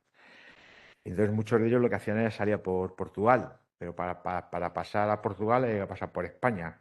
Entonces los Chagall tienen que atravesar España y acaban en Lisboa para poder embarcarse para Nueva York. con un no despreciable equipaje de más de casi 1 tonelada, de 600 y pico kilos, porque todos los cuadros se lo llevaban. Los cuadros que tenía, ¿no? No sé si tengo una imagen. Bueno, aquí esto ha hecho salvo una cosa. A ver, esto ya está en. No sé si tengo aquí. Espera, voy a ver si tengo una foto que me parece. Bueno, no. Bueno, entre las obras que se tiene que llevar para ir a Nueva York está una de las más emblemáticas de este museo, que es esta obra. ¿Vale? Es la Virgen de la Aldea. Estos son obras de aquí del museo. Antes os decían de una obra que hace referencia a la situación de persecución de los judíos antes de los nazis. Es el cuadro del 17, La Casa Gris, el segundo cuadro que está expuesto en este museo, que es de la colección. En él aparece, tanto en judío, en yiddish y en ruso, la palabra idiota, como pintada en la casa y en una valla, ¿no? Claro, es que, como decía antes, la historia no se repite, pero rima. O sea, la primera manera de acosar es insultar. Y antes también se insultaba. Entonces, es un insulto que se hacía a los judíos, ¿no? Idiota o lo que fuera, ¿no? Y aparece 2 veces. Si os fijáis cuando os vais a ver la colección, fijaros, porque es una cosa como muy llamativa. Y el personaje que aparece aquí a la izquierda, ¿veis en la esquina? Personaje, que es el típico judío con el sombrero este judío y tal, la perilla, y con la mano en el pecho y tal, así como muy afectado, ¿no? Muchos historiadores, y también por la época, está relacionando, como decía antes, con toda la persecución zarista de lo que había pasado con los judíos por parte del Imperio ruso. Hablo otra vez del viaje. Tenían 600 y pico kilos, casi 1 tonelada y tal. 600 y pico kilos de una gran caja, un contenedor, ¿vale? Después las maletas y todo eso, 1 tonelada sean de equipaje. Y no llevaban los muebles, no llevaban el grabánforo como Mondrian, lo llevaban en la obra. Y una de las obras que llevan en ese viaje es esa obra, la Virgen de la Aldea. Que curiosamente, hay, no sé, porque no he podido encontrar la fuente, pero sí, en algún sitio leí en algún momento dado porque es que creo que era una escritora que viaja con ellos, que viaja cuando el viaje del contenedor, que habla de una mujer rubia con los ojos, perdón, pelirroja, con los ojos verdes, sentada en una gran caja durante todo el viaje desde Lisboa hasta Nueva York, sin separarse en ningún momento de esa caja que estaba en la, en la cubierta del barco. Ese personaje, esa mujer que está junto a la caja, es Ida, es la hija de Chagall. Y por cuestiones que no se saben muy bien, se niega a que viaje en la bodega del barco, con la suerte de que la carga de ese barco en el viaje se inunda, se llena de humedad la bodega del barco y cuando se llega a Nueva York, las autoridades de salud vacían todo el contenido de la bodega y lo tiran por insalubre, porque se había llenado de moho y de cosas así, y tiran todo lo que había en la bodega. Y la obra, que es ese contenedor es la obra de Mondrian, entre ellos. Aquel cuadro se salva por ir encubierta. O sea que era muy raro que fuera encubierta una carga, ¿no? Son estas anécdotas de la vida. Con esto también te quería decir que también quiero hablaros no solamente del artista como alguien que viaja. La obra de arte es algo migrante por naturaleza, ¿no? Una de las cosas más bonitas en los museos, o de las cosas más bonitas en los museos, una de las cosas, entre las muchas que hay bonitas en los museos, es mirar las traseras de las obras de arte.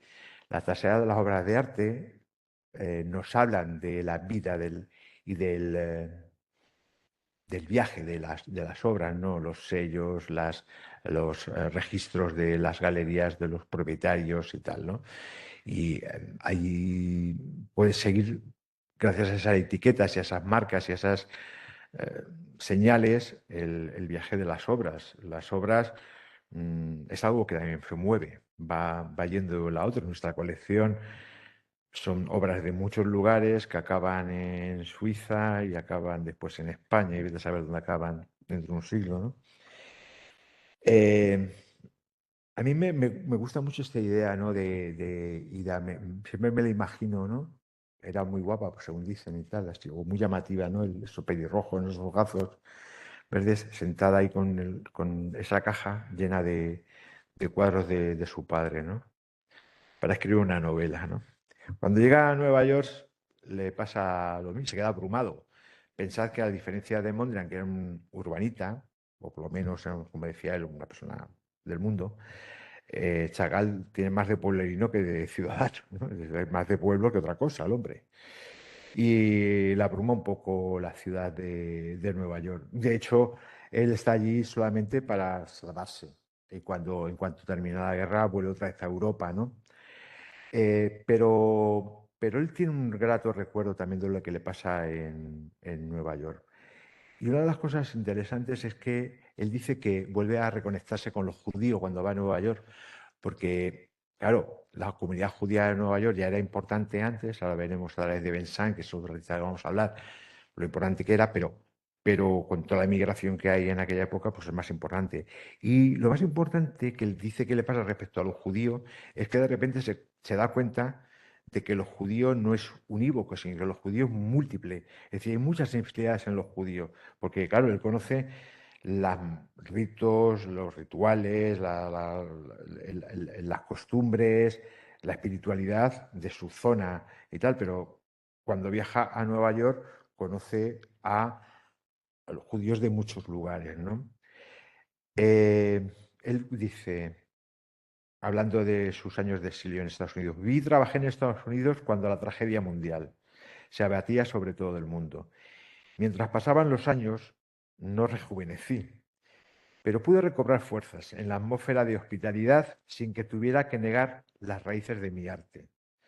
Es decir, él no renuncia a hacer el arte como lo estaba haciendo, porque es un miedo que tenía, es decir, cambio de país, cambio de tierra, a lo mejor tengo que adaptar mi manera de pintar a los gustos de ese país, y sí que se siente bien acogido por Estados Unidos. Pues yo os digo, en cuanto termina la guerra, él se va. Esta obra, La Virgen de la Aldea, yo creo que hay mucha información sobre por qué un artista judío, practicante y tal, pinta tantos elementos que tienen que ver con lo cristiano, ¿no? Ah, mm, en realidad, para él, lo cristiano es también lo judío, es decir, todo se conecta, no va separado una cosa de otra, ¿no? Eh, de hecho, él entiende lo cristiano como una extensión del judaísmo. Y tiene que ver con esta un poco eh, sincretismo que es capaz de llegar desde el judaísmo con otras religiones por el tema del viajar, ¿no? Es un ejemplo bueno de que viajando, pues un poco entiendes mejor el mundo, ¿no? Hay muchas interpretaciones de esto. Fijaros en esta foto que he puesto aquí, que se ve fatal. Este señor de aquí de las gafitas es otra vez Brian Fry, otra vez. Porque este hombre trabajó mucho para poder salvar a obras de arte y artistas. Es una persona que se habla, pero tampoco es una persona súper famosa. Y está Sagal, está con Vela, que es la señora de negro que está ahí. Y bueno, eh, y la obra que aparece, ¿la estáis viendo? En realidad es la Virgen de la Aldea. Pero cuando empieza a pintarlo, esto es un cuadro además que tiene una vida súper larga en su concepción. Si os fijáis, empezó en el 38 y acabado en el 42. Fijaros qué años. Y él siempre va completando el cuadro. Esto es una de las primeras etapas de la pintura del cuadro, donde aparece ahí en su casa en Francia, antes de irse. Y es un cuadro que está recortado, o sea, después el final está recortado. Veis que la parte de abajo no hay tanto, han cortado como un trozo, ¿no? Lo corta el propio artista. Y cambian elementos. La vela no aparece tan claramente, es más pequeñita. Es decir, hay unos cambios en el cuadro, ¿no? Es muy interesante esto también de cómo las obras de arte, igual que antes hablaba de Mondrian, son orgánicas muchas veces, de cómo van cambiando, tienen procesos de creación, no es llegar y placa, ¿no? Está todo. Chagall además tiene una influencia muy grande de lo popular, aparte de lo religioso. Él, no sé si conocéis una artesanía rusa que se llama los lubok, buscarlo, que es súper divertido. Los lubok es una artesanía así como popular, que es muy naif, porque a Chagall le han muchas veces le han acusado de ser demasiado naif, ¿no? Eso tiene que ver con de dónde él bebe, ¿no? Sus fuentes, digamos, sus bases artísticas.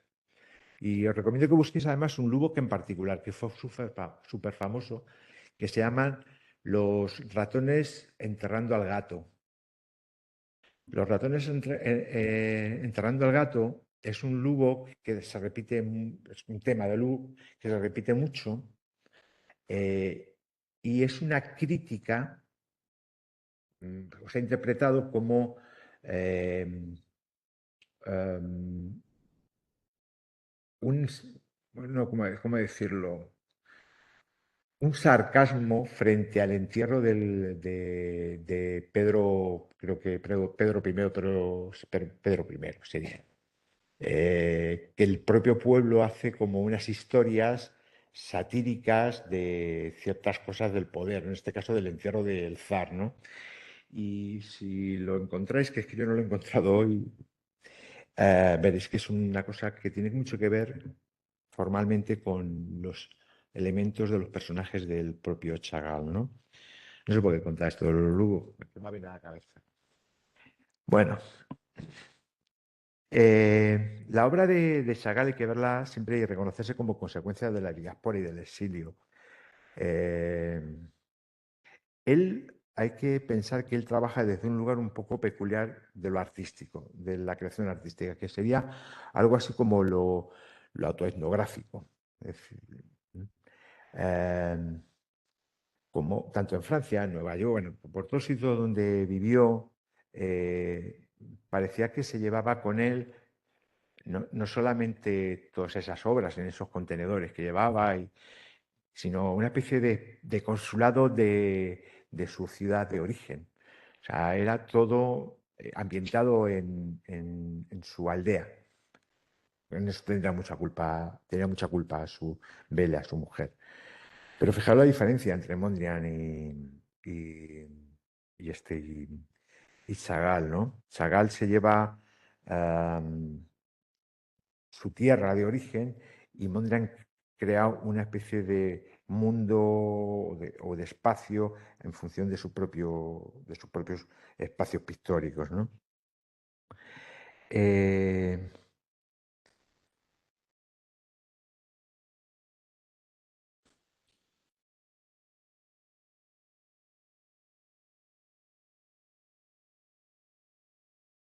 a ver, ir un poco porque me estoy enredando mucho.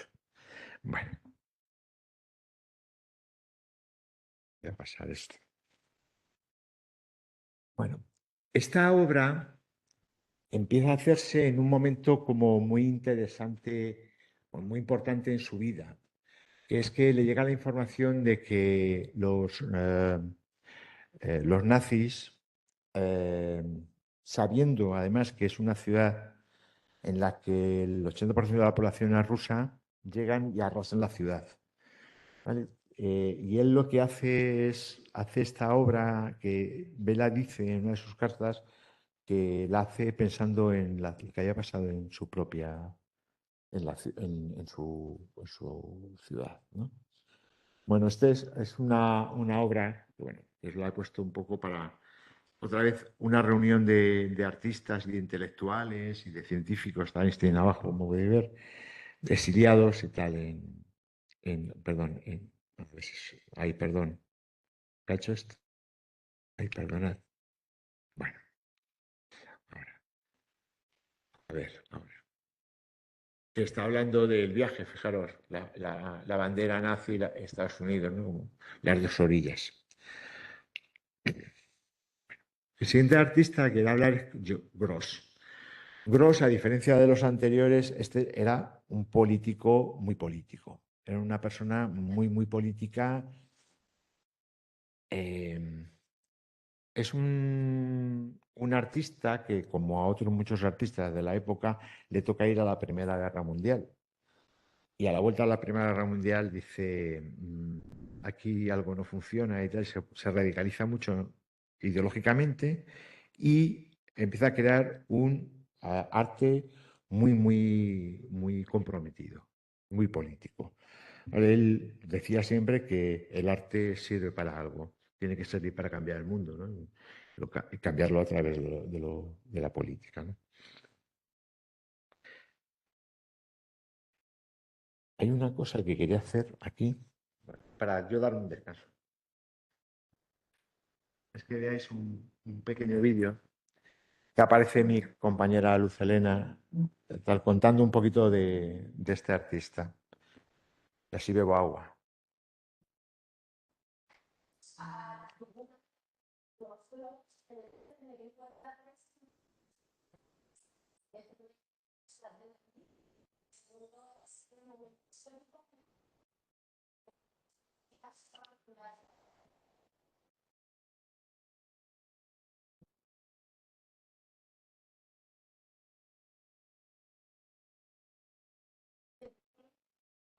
La mayor parte de su tiempo en la Expo y luego accionar el sistema en las que tuvo la oportunidad de acercarse a políticos como el mismo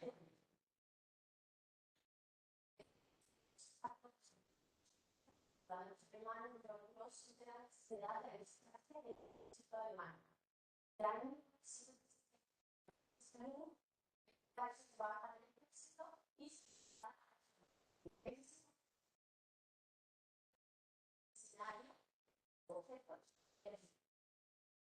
Ya para estar en internet lo podéis ver, que si no estoy viendo que se me está yendo el tiempo. Como no lo había preparado yo no estoy controlando el tiempo, entonces voy a acelerar un poco. Lo podéis ver en el documental que digamos que es la esencia donde parte esto que os estoy contando hoy. Me voy a contar un poco más resumido para ir más rápido que con el vídeo. Lo habían puesto Salvador para que tomara aire, pero parece ser que voy un poco más lento de lo que digáis. Bueno, se radicaliza como os dije y se hace espartaquista, ¿no? Que es un poco la base después de los comunistas, ¿no? Se hace comunista y no, antes de ser comunista, siendo espartaquista, empieza a ir de juicio en juicio. Este hombre no salía de los juzgados, estaba más en el juzgado que en el estudio. De hecho, lo acusan por varias series de grabados de cosas como injurias a las Fuerzas Armadas, como insultos a... Todas estas cosas que no suena mucho, que pasa mucho, ¿no? Pero a los raperos, no a los artistas y estas cosas, ¿no? Bueno, él eh, es un artista que lo que hace es hacer sobre todo arte gráfico y pintura, ¿no? Nosotros aquí en el museo tenemos varias obras.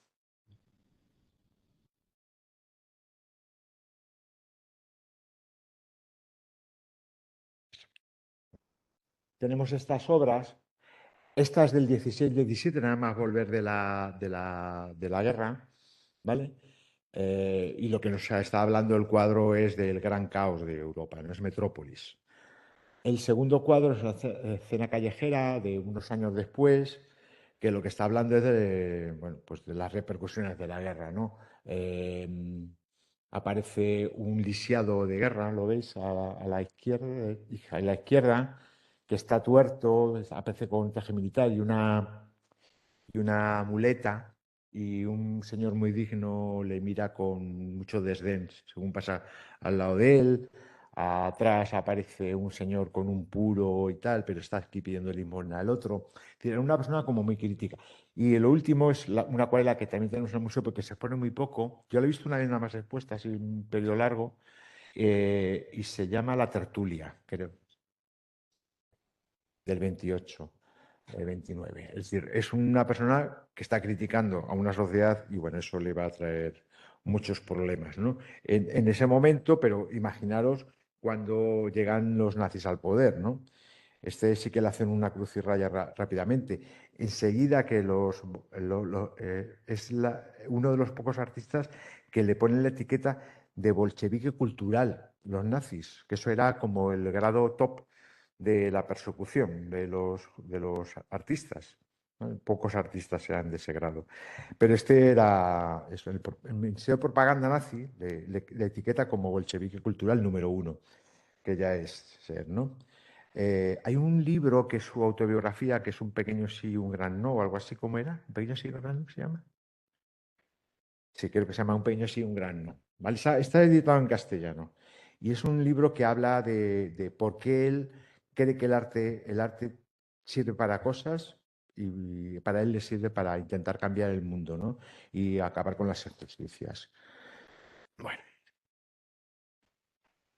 Eh, bueno, también al final, pues claro, tiene que acabar huyendo, porque este sí que estaba en la lista súper negra, este no le iban a quemar las obras, este iban a por él, por bolchevique cultural número uno. Y entonces, pues también otra vez de la misma situación que os decía antes, le toca viajar.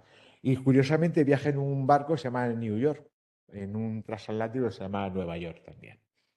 Bueno, cuando viaja, abandona los pinceles y lo que se lleva para viajar, en lugar de una libreta, lo que se lleva es una cámara de fotos. Y empieza a hacer unas fotos que no tienen mucho que ver en el viaje con su obra y tiene que ver más con un análisis de las cuestiones compositivas que se pegan un poco de tortas con sus preceptos de realismo, de objetividad, de no objetividad, de análisis desde lo figurativo, ¿no? O naturalista, o como quieres llamar, ¿no? Sino más con composiciones que tienen mucho que ver con la abstracción. Esto es lo que hace en su viaje. Es un análisis súper bonito de composiciones cuasi abstractas, ¿no?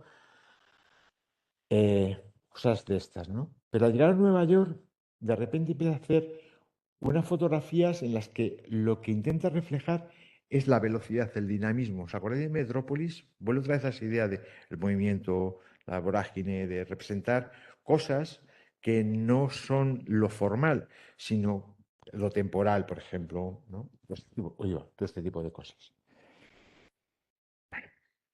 Naturalmente, Goros también aparece en estas fotos, como os decíamos antes. Veis rápido. Hablando de fotografía, no quería dejar de hablar de esta artista. Vale, Hilde Isai es la gran fotógrafa olvidada. En este proyecto de investigación hemos tenido un montón de hallazgos. Nosotros pensamos que somos el área de educación, pero somos algo más que la educación. Ser un área ya en un museo es ser mucho. O sea, no hay áreas de educación, hay departamentos. Áreas como una subdirección, digamos, que tiene presupuestos propios y tiene autonomía a la hora de decidir hacer cosas. Nosotros nos dedicamos también a cuestiones que tienen con la investigación y con el desarrollo de proyectos, ¿no? En este caso, por ejemplo, este proyecto, que es un docu-web, tiene que ver con una investigación sobre nuevas maneras de contarnos a nosotros mismos, ¿no? Pero ya os digo que también hacemos labores de investigación. En este proceso de investigación descubrieron muchas cosas súper importantes que se han incorporado a los saberes del museo y que, por ejemplo, los conservadores no conocían de las obras. Hay dos cosas, y una es cosas relacionadas con Hilde Isai y otras cosas que veremos en el siguiente artista. Bueno, Hilde Isai es una fotógrafa. Ella empieza siendo, bueno, pues la típica chica joven. Bueno, ahí la tenemos. Ella no tiene obra aquí en el museo. Lo que está es representada en una obra de su marido, ¿vale? De aquí en el museo, si tenemos obra de su marido, de Karl Hulbuk, y al que conoce en la academia. Es profesor suyo en la academia de dibujo, donde se casa. Y él la pinta. Ahora veremos ese cuadro, lo que es en realidad, porque que esté recortado de allí no es gratuito. Ahora veréis por qué lo he dejado ahí arrinconado, ¿vale? Bueno, es este personaje, estos personajes. En realidad es la misma, ¿eh? Los dos personajes es la misma, es Hilde, ¿vale? Es Hilde porque es en alemán. Esta mañana discutía con un compañero y tal. No es Hilde. como eso, ¿vale? Bueno, Hilde estudia, ella primero, lo que más le apetece aprender es cosas de diseño. Y de hecho es una alumna de la Bauhaus, no como una alumna regular, sino que creo que está como 3 semestres en distintas clases, pero en los que coincide con Kandinsky, por ejemplo, con artistas en la Bauhaus, pero ella va a estudiar diseño. Y la foto que tenemos de su época en la Bauhaus es con un grupo que llaman el grupo de las tejedoras, que eran artistas que estaban investigando, o estudiando o practicando cosas que tienen que ver con la tejudería y bueno, todo este tipo de cosas, el teñido y cosas de esas. Bueno, bien rapidito. Esta es Hilde, que fijaros, es un personaje, ¿verdad? Ahí con sus gafas redondas y tal. Y este es su marido. Este es el marido, bueno, su maestro y su pareja.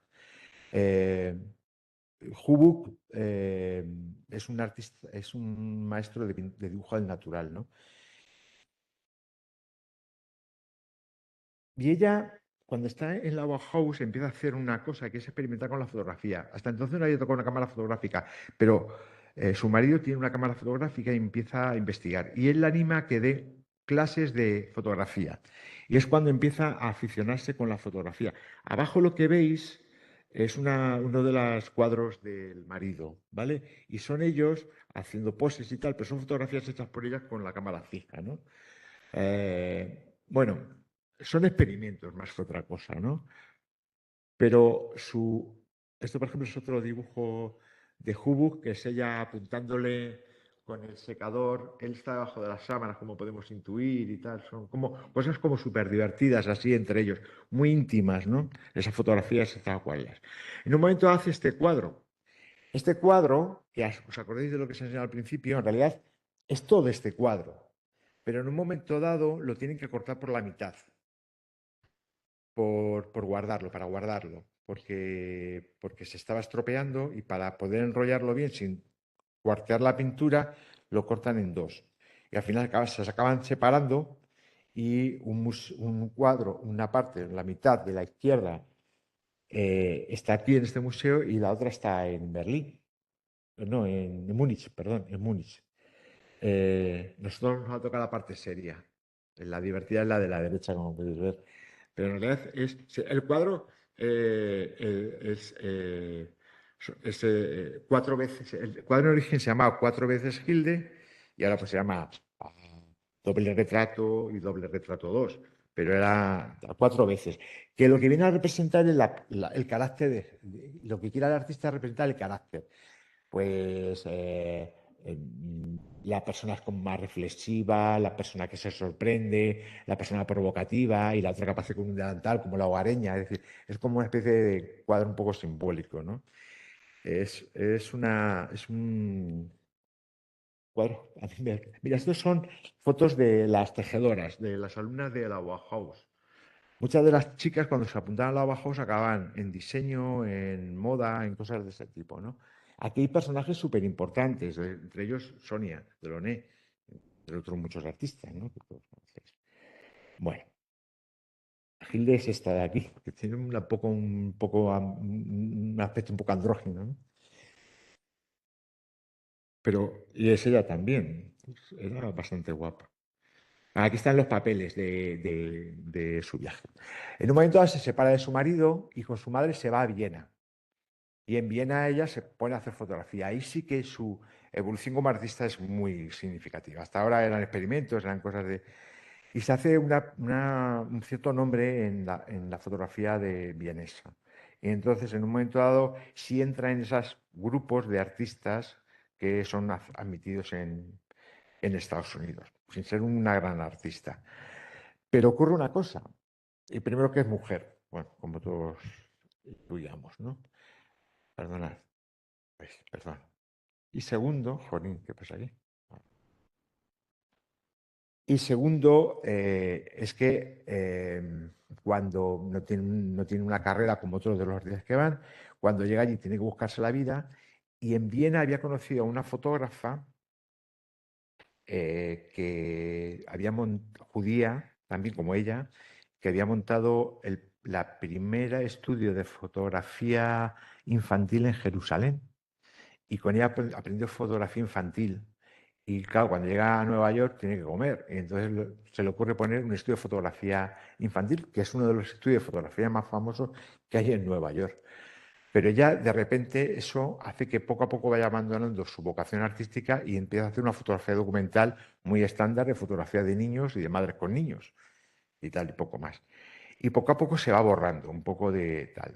No es una persona que socialice con otros artistas, porque yo os digo, es una persona que no tiene una carrera artística grande, no es como los otros gurús que aparecían ahí, y poco a poco se va borrando ella, un poco. Se vuelve a casar, eso también hace que se invisibilice más.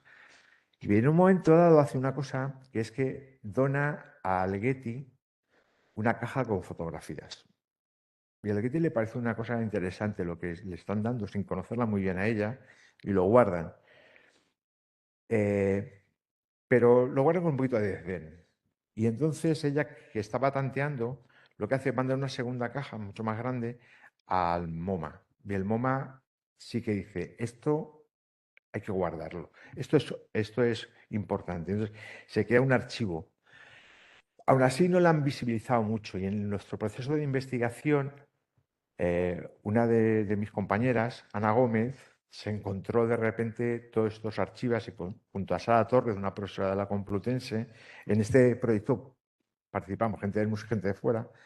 Con Sara pudimos acceder a los archivos, a la donación original de Hilde y a toda la documentación que había, ¿no?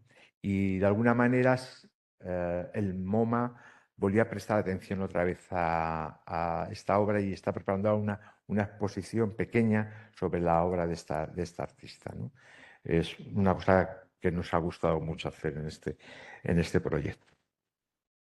Eh, este personaje pues, pasa como otras muchas mujeres en el campo del arte, ¿no? O sea, tienen como muchos hándicaps. El último perdón, el siguiente artista con el del que hablas, este personaje es Ben San. Ben San es Benjamin San, en realidad. Lo que pasa es que este chico va con 8 años emigrado a Nueva York. ¿Eso qué significa? Pues que hace una cosa que es adaptar su nombre al contexto. Y entonces de Benjamin pasa a ser Ben, que queda como más americano, ¿no? Nace en Lituania, que en ese momento sí que también es parte del Imperio Ruso, en Kaunas, en la ciudad de Kaunas, y él no tiene una vinculación política en inicio, porque claro, es un niño. Su padre es el que es internado en Siberia en tiempo de los zares por revolucionario. Le mandan a Siberia, la madre, él, Ben y su hermano tienen que ir a casa de los abuelos, están ahí un tiempo. Él es muy bonito porque tiene una relación con su abuelo fantástica y una de las cosas que dice que más le duele cuando tienen que viajar a Estados Unidos es que ya nunca vuelve a ver a su abuelo y es como su gran referente en la infancia, no su padre, sino su abuelo. Bueno, cuando él va cuando la madre y ellos van a vivir con los abuelos, la cosa es que se está viendo como más complicada todavía. Vuelvo a decir, estamos en el 6, es el momento en el que en Rusia se está matando a paladas a judíos. Y además de judíos, tienen el hándicap de ser también gente relacionada con pues, los primeros momentos revolucionarios. Su marido, su padre está en Siberia internado. En un momento dado, el padre es liberado y el padre logra escapar a Estados Unidos y allí se reúne con su familia. Entonces, este artista, Ben San, con 8 añitos, acaba en Estados Unidos. Allí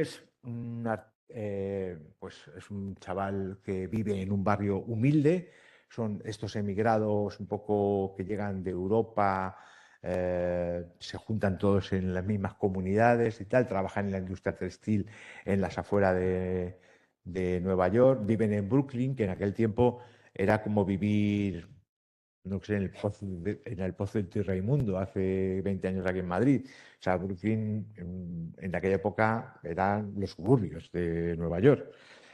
Viven por allí, trabajan ya os digo, lo que a mí a los judíos trabajan en la industria textil, que es una industria además muy tóxica, que nadie quiere trabajar y tal, cogían trabajos así un poco duros. Él empieza a formarse como litógrafo, pero al mismo tiempo era un tío que tenía que ser como muy listo, ¿no? Está trabajando como aprendiz de litógrafo, aprendiendo arte y haciendo la carrera de biología. Hace como 20.000 cosas al mismo tiempo. Biología, naturalmente, no la acabo. Y todo eso de vivir en ese ambiente suburbial, muy en contacto con los trabajadores, con el proletariado, la influencia, imagino, también de su padre y de que su padre había estado represaliado en Rusia, el que él mismo tiene que trabajar desde los 12 años como aprendiz de litógrafo, pues hace que poco a poco va tomando una conciencia política como muy importante, ¿no? Sí que me gustaría, antes de que tengan que cortarme y tal, y tenga que irme, contaros que hay una exposición que hubo este año, creo que terminó en febrero, en el Reina Sofía, que era una maravilla, que se llama, ¿cómo era? No, de la no conformidad, ¿no? De la no conformidad. Ya no se puede, claro, la exposición, pero el catálogo está ahí. Fue una exposición, a mí me pareció de lo mejor que hubo el año pasado, entre el 23 y 24 aquí en Madrid. Una preciosidad. Y él lo que hace es empieza a hacer un arte muy político, porque además es una persona que empieza a utilizar el arte también con fines políticos, propagandísticos, y el sistema le empieza a utilizar también, ¿no? Como tal. Hace obras, esto es su vista de Nueva York, los papeles, todos tienen papeles. Obras como estas, ¿no? Esta es una obra de aquí del museo. Esta no se expone mucho, pero de vez en cuando está y tal. Es de estas, como yo digo, del Museo de Relleno. Son obras en papel que tienen que estar más tiempo conservadas en almacenes que expuestas porque se van deteriorando, ¿no? ¿Habéis visto la acuarela de antes? La acuarela de antes es peor todavía porque hay color. El color se deteriora más rápidamente, sobre todo la acuarela. Esto es tinta acrílico sobre papel, pero es otro tipo de material, se aguanta mucho más. Pero bueno, hay cosas que nos recuerdan ciertas cosas que nos recuerdan pues cartelería, también un poco así como de corte revolución. Una de las cosas que hace, y voy a ir acabando, tal, él hace una serie sobre criticando el juicio de Sacco y Vanzetti. No sé si conocéis el caso de los anarquistas al que llega a ser secuestrada la serie de grabados, pero y acaba en juicio. No contento con eso, después hay otro anarquista al que juzgan, que no recuerdo el nombre, me acordaré, y también le vuelven a meter en un orden al calabozo. Pero fijaros que es un tío que era más que político, era una persona con una conciencia social bestial. Porque al mismo tiempo que estaba defendiendo a todo esto, él era férreo admirador de Roosevelt. Y sobre todo, del New Deal. ¿Sabéis esta campaña digamos, de reflote económico de Estados Unidos, ¿no? Y él forma parte de la campaña digamos, de las estrategias de propaganda y de rehabilitación un poco del campo estadounidense, a través de un proyecto muy bonito que lo hace con Walker Evans. Walker Evans es un fotógrafo con el que él tiene un estudio, con el que aprende fotografía, y después un personaje, una fotógrafa que esa seguramente que os suena, Dorothea Lange, esa suena mucho, ¿no? Y tal. Y entonces empiezan a hacer una cosa que es un trabajo para creo que es la Oficina de Agricultura de Estados Unidos, no recuerdo muy bien lo que es, documentando el medio americano, ¿no? Y hacen fotos de este tipo. Vale, voy a ir rápido, ¿eh? Y al mismo tiempo que está haciendo fotos, está pintando. Y mis compañeros, en este caso Ana Gómez, viendo las fotos que hay, creo que en la librería del Congreso de Bensan, que hay como 1000 y pico fotografías, nadie se ha dado cuenta de las conexiones que había de las fotografías y la pintura. Entonces han empezado a ver que había como montones de cosas. ¿Por qué? Porque la fotografía, aparte de servir para documentar cómo era la vida en el medio norteamericano, él la utilizaba como referentes para sus obras. Fijaros en los personajes. Hay como, sobre todo el del violonchelo, violín o viola, no sé qué instrumento es el de la derecha. O sea, es clavado. Pero fijaros, otra vez aparece tal, el de la guitarra con la armónica del centro del cuadro. Este cuadro es del museo también. Curiosamente es un temple, ¿eh? Es de los pocos temples que hay en este museo, quitándolos del siglo XIII. Es decir, al mismo tiempo que está haciendo esta labor para documentar pues, la Gran Depresión y cómo se podía volver de ella, él lo que hace es eh, cogerlos como referente para sus cuadros. Es una fotografía documental muy chula porque, por ejemplo, Hilde, ella utiliza una cámara de espejo de 90 grados. Son esas cámaras que se ponen en la barriga o en el pecho. Entonces son muy discretas. No es así que parece que que la gente se da cuenta. Son cámaras que se hacen muy discretas, las ves aquí y hacen la foto. Esta además utiliza una cámara de estas de espejo de 90, pero miniatura, con lo cual podía hacer fotografías súper discretas, que el modelo no se daba cuenta, ¿no? Robaba muchas fotos el señor. Bueno, voy a ir acabando. Sí. Esta es otra obra del museo, en la que también, en este caso, son fotografías que no son de esa documentación, pero fijaros, las relaciones que hay entre uno y otro. Bueno, os digo que él hizo mucha cartelería apoyando también cuando la guerra mundial, a pesar de ser una persona con unas inclinaciones de izquierda muy fuertes, se pone del lado del gobierno de Estados Unidos y crea esta cartelería un poco pues, de apoyar las campañas bélicas, ¿no? Por ejemplo, es un cuadro, el de la derecha del museo, y este es el cuadro, que es el cuadro del que parte el cartel este de propaganda, ¿no? Dice algo así como, nosotros los trabajadores franceses lo avisamos. No me acuerdo la traducción exacta, lo digo.